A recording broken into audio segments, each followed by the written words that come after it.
This tutorial is about how to make a mechanism that makes something turn in one direction. It just continues going round and round in one direction. It's a very unusual mechanism.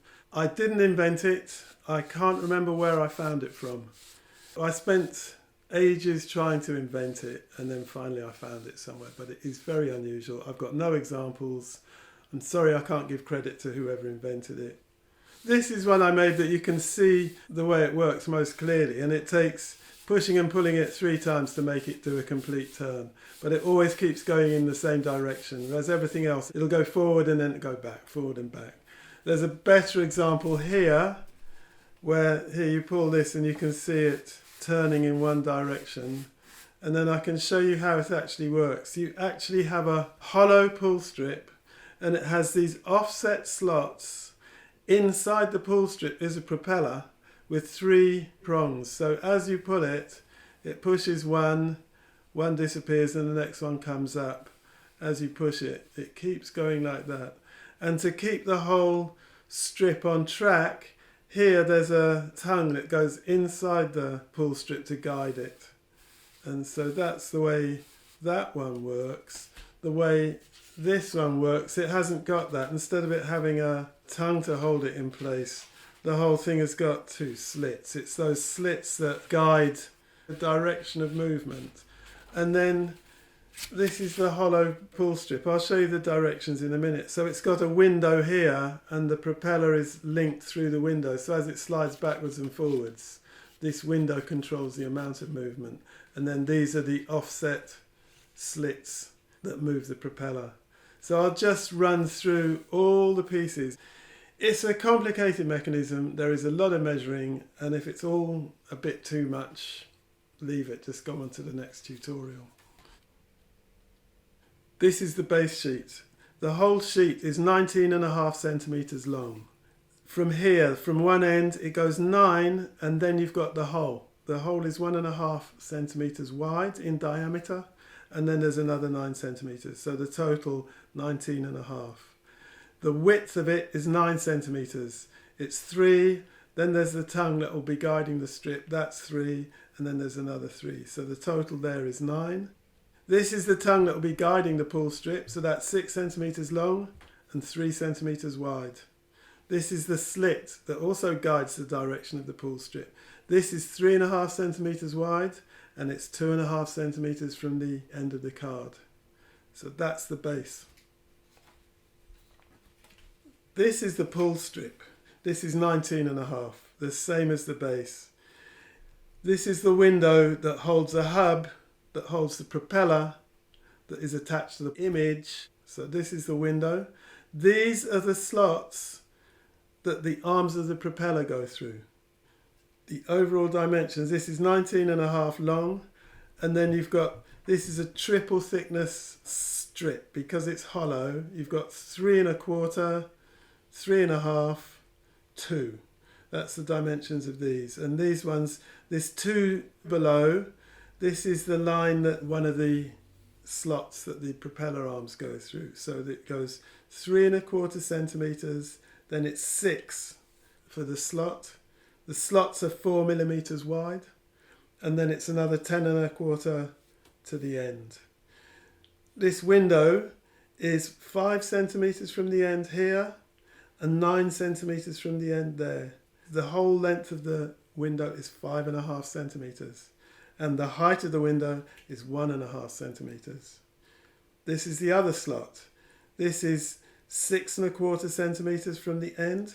It's also 6 centimeters long, and it's 7.25 from the other end. And this is the grip end. This is the end that when you come to pull it, this is the grip end. This is the other end. This is the end that the tongue that controls the direction of movement, that will be going in at that end. The other little bits and pieces. This is the propeller. These are the dimensions of the propeller. You'll need to draw 3 circles with your compasses. So the radius of the first one is 0.75. So the diameter will be 1.5. You set your compass for 0.75. That's the inner circle. That is the circle which will be cut out when you make the propeller. This is the second circle. The radius is 1.25, so the diameter will be 2.5. So this is the second circle. Here's the propeller. That's the one that the arms of the propeller are cut back to. The third circle is this big one. This is radius 3, so the total diameter will be 6 centimeters, and that's the one that the tips of the arms go to. You can measure where these tips go to with your compasses. This is your compass. From the middle to the circle, that's your radius. To get 3 equally spaced points, you mark a point, put your compass on it, and you have to make a mark 1, and then you put your compass on that, make a mark 2, and that will be the tip of the next arm of the propeller. And you can go the other way. You can make a mark 1, and then you put your compass on that, make a mark 2. That will be the tip of the other propeller. So that way, by the circumference of the circle is 6 times the radius of the circle. So you can use the radius to work out where these 3 points are, so they're all equal. Having marked the 3 points, you draw a straight line from the center of the circles. You draw these 3 straight lines to those points. You then drew a curved line from those points back to the bigger of those 2 inner circles. So that's how you construct the propeller. The other piece you'll need is the hub. This is the hub that connects everything. It connects the propeller and it connects the image that's on the front of your base, the image that's going to move. That is all connected by the hub. This is the hub that it's stuck to the propeller. The arms come through the window in the pull strip. They also come through the hole in the base, and then you'll have the image stuck to the arms of the hub. These are the dimensions of the hub. Again, you'll need to draw 2 circles. One, the inner one is radius 0.75. That's the same as the hole in the propeller. The outer one is 1.25. So if we look at the hub, here's the outer big ring and the inner little one. And so these are the dimensions of the arms. They're 1 wide. The dimensions in the middle, here's the hub. So the arms are 1 wide. The gap between these scored lines, that's 1. And then you have the 2 scored lines. They're like 0.2, so that's so that you can fold it up and you can then fold it back, and it can accommodate the thickness of all the bits of card. So these 2 arms will fold up and back like that, and the same on the other side.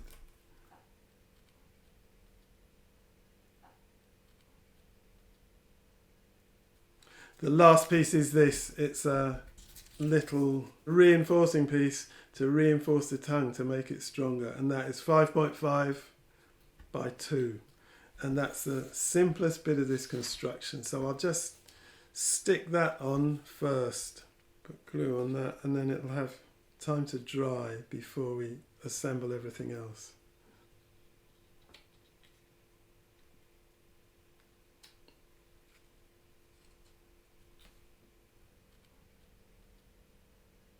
These are my directions to myself on how to put it together. So hopefully you won't need to use these. Just watching what I do on camera will be enough. And for all I know, these are unintelligible to anybody else. Anyway, I just thought, because this is a really complicated mechanism, every little helps, as they say. So step number 1 is you put the arms of the hub through the propeller, and then you glue it to the back of the propeller. You put glue on these faces of the hub, these little semicircular bits. We put them through there. So the hub is now glued to the propeller. The important thing to realise is, as you're looking at the hub, as you're sticking it onto the propeller, that the arms of the propeller have a straight side and a curved side. So when you stick it on, you want the straight side to be pointing that way, because when it all comes together, these are going to come through the arms like that, and you want these flat sides to be pointing towards the grip end. On here you can see this is the grip end and these are the flat sides pointing towards the grip end. You put the arms of the hub through the central window in the pull strip, and you put the arms of the propeller through the slots. And as you look at it, this is the grip end, and when you put the propeller arms through, this top slot is called slot E. And so you make sure that the propeller arm going through slot E, the flat side, is facing the grip end. The one below, the flat side is facing the other way, but it's important that it's this way round. Now you can actually flatten out the arms and you can fold over these creases and glue the pull strip shut. That one goes over this one. I'll just point out what's going on here. On the dimensions of this, the central section of the strip was 3.5. The bottom section, this is 3.25, so that folds over first. And then the top section, this is just 2 centimeters, so then that folds over on top of that. So that will go like this. And now you can just glue this top section.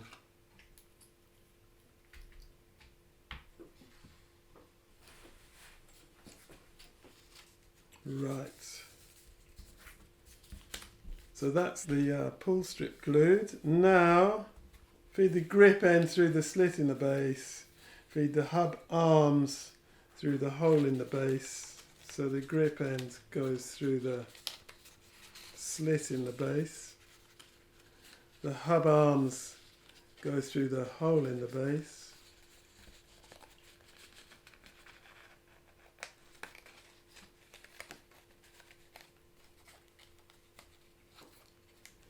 And the guide tongue goes into the end of the strip. Let's see if I can push that along as far as it will go. So that goes into the end of the base. There we go.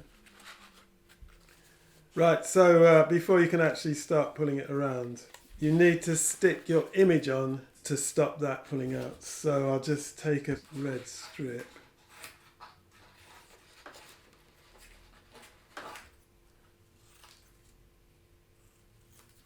And stick that onto the hub, onto the arms, and make sure that glue hasn't oozed around. So you definitely don't want it underneath the arms.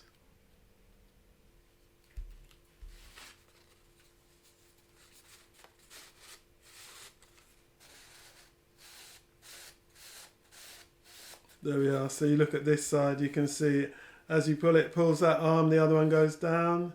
As you push it, it pushes that one along. You need to push it a bit further. There we are.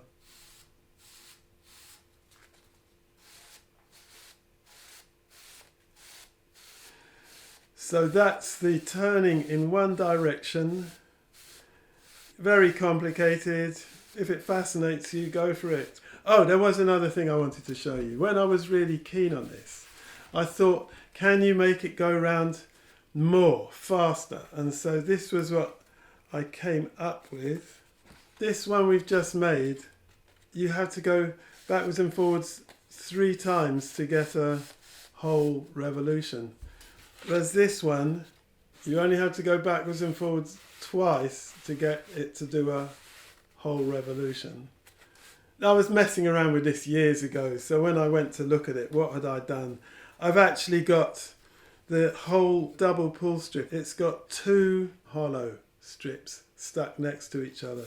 There are 2 propellers, and each propeller just has 2 arms, and they're both next to each other. And I just thought, well, I can't remember exactly how I did it. I could take it apart and try explaining it, but this way was complicated enough. So this way, no, I can't. I really think it's too much. Anyway, that might, if you're really interested, it might inspire you to go on and make one that goes round faster than this one.